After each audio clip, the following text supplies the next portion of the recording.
But at the time, I would have, if you'd have said it, I'd have been like, I'm the biggest gangster in this jail. Who wants, with them, let's go. Anyone wants to fight, let's fight. And I'll beat them, and that's what I was like. But you were healthy as well, though, weren't you? You wasn't getting all drugged up and doing needles and out. No, I was very fit. I've got, well, you can't see it now, but there's pictures where I was 19 stone, absolutely ripped to death. Psychopathic. I bumped into, actually, I wouldn't say he's a big name as in he's like an international name, but there's someone in Middlesbrough who is a pretty tough lad, and he is well known. And he's a fighter, super heavyweight world champion as well. He's called Paul Venis. Big lad then. Yeah, if you look at his fights, he's called Paul Venis, and he's a very, very hard man and a very tough lad and well known. And he basically he says a few things about me being a bit of a nutter. And in one of them, he just says basically that he knows he could beat me. He knows he would have beat me back then in a fight, but at the same time, he knows how much of a nutcase he is, and probably he's has to watch every bush he walks past when he, you know. So sometimes I think there's different kinds of a reputation, you see. Why I'd say there's three. I'd say there's the big boys, and they're in it for the money, and it's all about becoming powerful and like mafia kind of figures and ecstasy kingpins or whatever, you know. And then you've got under that level, you've got two kinds of reputations. So you've got people who can fight, and they can fight, and they're hard, and not many people can beat them. And then you get the psychopathic people who people just think, avoid him, don't cross him, because he'll turn up at your front door and blow your head off. Well, the guys who fight are the one avoiding the psychopathic too. Yeah, and that's what I'm on about. You don't. I mean, like, I'm gonna have a straight with anyone, but I don't really want to fancy someone with like 10 kitchen fucking knives. You know what I mean? And I think it's the gameness, because anyone can carry a knife, but not everyone's got the capability to kill. And even people who kill, like really, this might sound crazy, but there's people who carry knives and their intention's not to kill anyone, and they get into this mad scruffle and fight, and then they end up stabbing them out of fear sometimes. They didn't intend to kill them, and then they're like, you know, it's not in them. Well, 9 times out of 10, it's like if you corner a rat, it'll attack, and that's basically. When you've got a knife, 9 times out of 10 people aren't carrying it to go and actually hurt someone. They're carrying it so they don't get hurt. Yeah. You know what I mean? And then when it kicks off, something happens, but because of that, afterwards, they've just got to big themselves, yeah, I'm a murderer, yeah, I've done this, you know, when they're in jail. But the truth is, it's not in them. Whereas there's people who it is, and that was me. Like, I daydreamed it, literally daydreamed about killing people on a daily basis. When you stuck it, did you have a limit of, like, you thought, I'll just put half the knife in? Or No, I just did it, yeah. I was asked a question, when I was interviewed for the news thing, the man said to me, would you have been bothered if you killed him? And my instant reaction at the time was, no. That's what I was going for. That was my intention. Yeah. You know, you don't stab someone in the head because you want to... The only thing is I was a bit clueless at the time, didn't realise that the head probably is the hardest part of the body. You know, if you want to kill someone, I better stop going at that. It must have been a good knife, though, you know what I mean? Yeah. It wasn't one from Iceland, was it? It was bent. Oh, fuck. It was a good one, yeah. My favourite ones I used to like was like them Rambo knives. And they got a compass on the top. Oh, yeah. And you can unscrew them, and you normally have matches and all that in. Oh, fishing. I used to have them. I used to like walking about with them as well. I used to love them. Commando knives, aren't they? Yeah. Because it's weird, because obviously I must have been mentally ill. Because I would look at knives as like they were like a god. This might sound like I would sit and stare at them and turn them round. And I remember being in a party. I killed the buzz. Everyone's wrecked. Listen to this. So everybody's wrecked. This is funny, this. And there's some handy lads in there as well. They're all wrecked. And I pulled my knife out because it was new. And it was one of them Rambo ones. And I'm turning it. I'm looking at it. And I forgot where I was. I actually forgot where I was. And I'm turning the knife round. And then I just got this urge, like, go and kill someone. So I looked up and I went, let's go and kill someone. And everyone was all on the ends of the settee like that, all crumpled up to one side. And they were just like staring, no fear. And one of them just slowly come up to you and went, mate, you're killing the buzz, and took the knife out of my hand. And then, you know, wow. And this is what I was like. I was a bit just mentally ill. Yeah. I wasn't no criminal, I wasn't no gangster, I wasn't anything, just mentally ill, and people just avoided me like the plague. And that's it.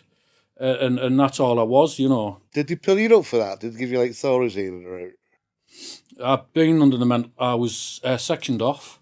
I got sectioned off. It used to be called St. Luke's at the time in Middlesbrough.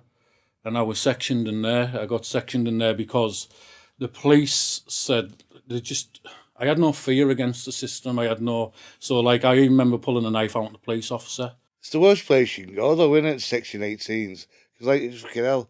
It's like One Flew Over the Cuckoo's fucking nest. You know what I mean? Yeah, I've met some characters. Why did you pull a knife on the cop?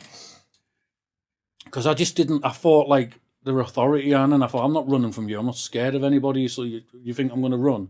I remember having some videos. This is crazy as well.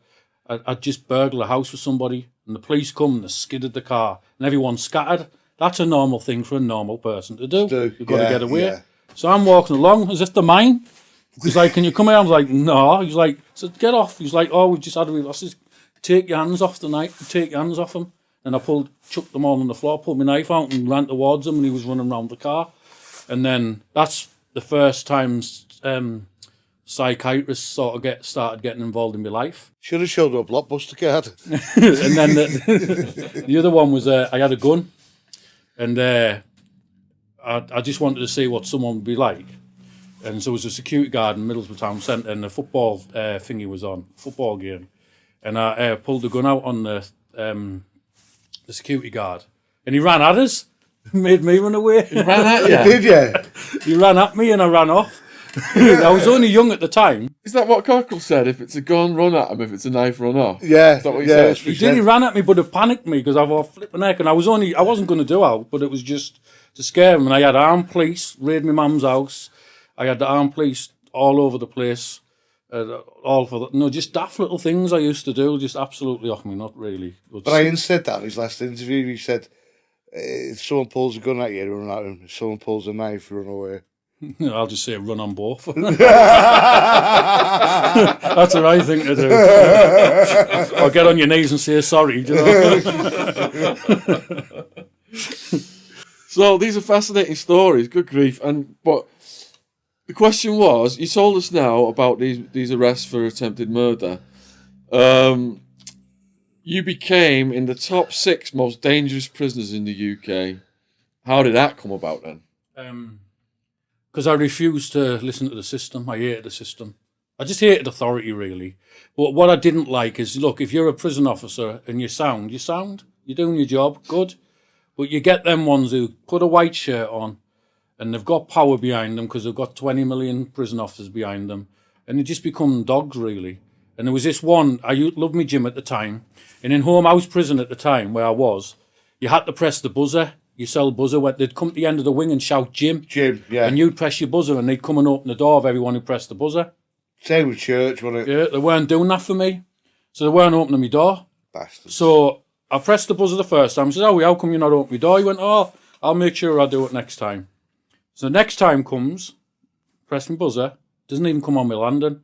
I thought, they're not doing this to me. Was there a reason they were messing with you like that? Probably just because I was running around the jail, like causing havoc and getting involved in... They don't like you getting big either. Yeah, well, I did get involved. I was getting, like, I don't want to make it sound like I was a fit, like, doing out, but I was, like, muscling in on people as well.